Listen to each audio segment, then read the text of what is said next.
All my life I've been telling myself that I sucked at video games, but in reality, it was that video games sucked for me.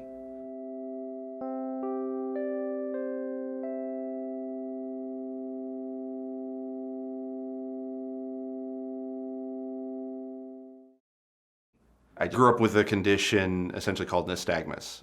It's an involuntary eye movement where my eye moves back and forth and I don't control it. I find that blindness is more of a spectrum than it is an on-off switch.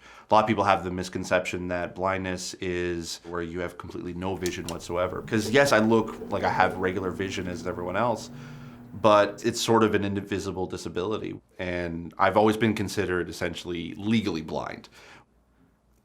Back in 2013, we were at the beginning of brand new consoles, and we had essentially games that didn't even have subtitles. I often say the first Assassin's Creed game didn't have subtitles at all. It's our ability to adapt that makes us who we are.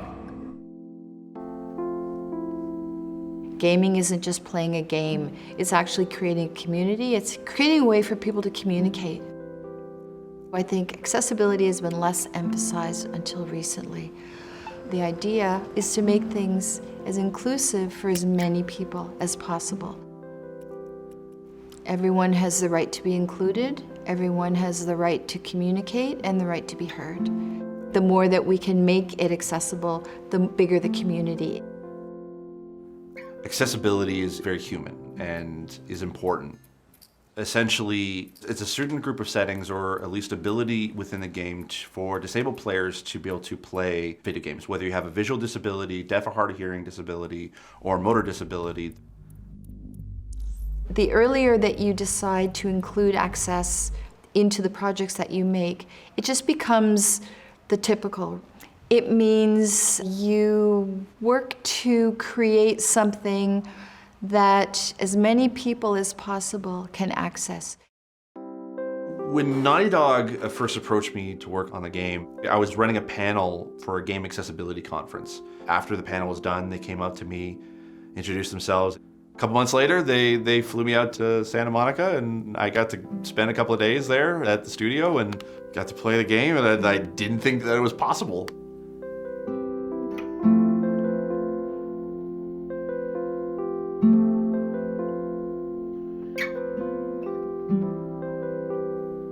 So the type of work I do whenever I'm consulting with a studio for accessibility kind of comes in different sort of forms. There's either the accessibility report side and the ability to be able to do playtesting, where I would go to a studio for a couple of days and essentially get to test out a bunch of their accessibility settings or just test out the game and provide feedback on what they're working on. Tara was telling me that she sent out a bunch of those.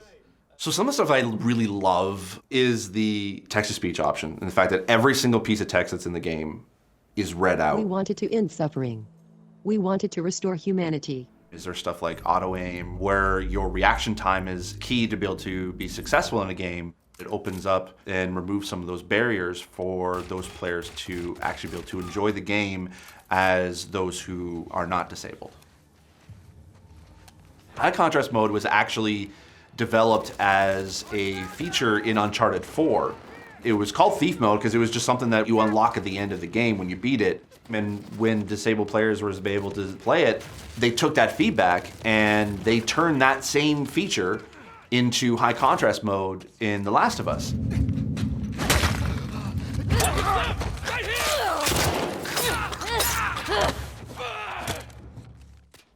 And the last option that I felt, in a way, was almost made for me, and it was the ability to be able to zoom in on the screen, and it actually utilizes the touchpad on the DualShock 4 controller, and I use that a lot. So I would double tap zoom in, go to that section on the screen, know I'm okay, and it was the first time I was able to lean back and play, and I didn't have to worry about not being able to see anything. The Last of Us Part 2 means a lot. Not only is it sort of a time capsule of the fact I got to work on it, but it also means that when done right, when done the right way for the right reasons, accessibility is attainable in video games. And we're now getting to a point where I hope in the future I'll be able to discuss and review games on what accessibility options there are instead of just wishing a game would have some. I'm constantly having to validate my own disability on a daily basis, and it's hard. I've never known what 20/20 vision is like. And as a kid, I always actually wanted to find some way to get that vision, like get normal 20/20 vision. And like I even resorted to prayer at times just to kind of to just get normal vision again. And what I realized was 30 years later, it feels like that I have a purpose. In whatever you believe in, fate, faith, or whichever, I feel like that this is sort of what I was put like on this planet to do.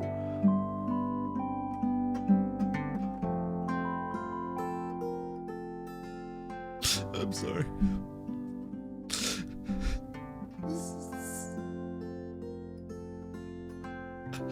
I don't even know what to say.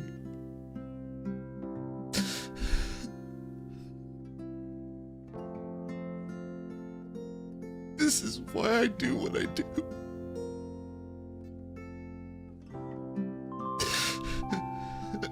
This is why I work so hard to promote accessibility. We together are helping to change video games forever.